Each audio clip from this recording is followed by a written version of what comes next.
এই মসজিদটি হতে পারে বহু মানুষের হেদায়েতের কারণ।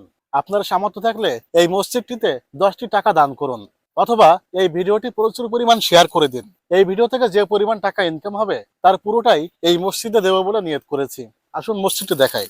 একেবারে প্রকৃতির মাঝে অবস্থিত এই মসজিদটি 2026 সালের 1 জানুয়ারিতে স্থাপন করা হয়েছে। এখানে মোট 4 কাঠা জমি আছে। ভবিষ্যতে মসজিদটি সম্প্রসারণ করা হবে।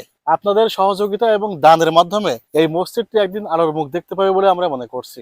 এখানে দরকার একটি বাথরুম, একটি অজুখানা, এবং এই মসজিদটির চারপাশে দেয়াল দেওয়া প্রয়োজন, এর ফ্লোর করা প্রয়োজন, মাটি ভরাট করা প্রয়োজন এবং এটি উঁচু করা প্রয়োজন। এই মসজিদটি সাতক্ষীরা জেলার সদর উপজেলার 2 নম্বর কুশখালী ইউনিয়নের ভাদরা গ্রামে অবস্থিত।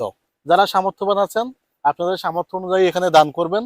আর যদি পারেন ভিডিওটি প্রচুর পরিমাণে শেয়ার করে দিন, কারণ আপনি শেয়ার করলে এই ভিডিওটি অনেক জায়গায় পৌঁছাবে এবং এই ভিডিও থেকে যে পরিমাণ ইনকাম হবে তার সবটুকু এই মসজিদে দান করব। এই নিয়তটা আমি করেছি ইনশাল্লাহ।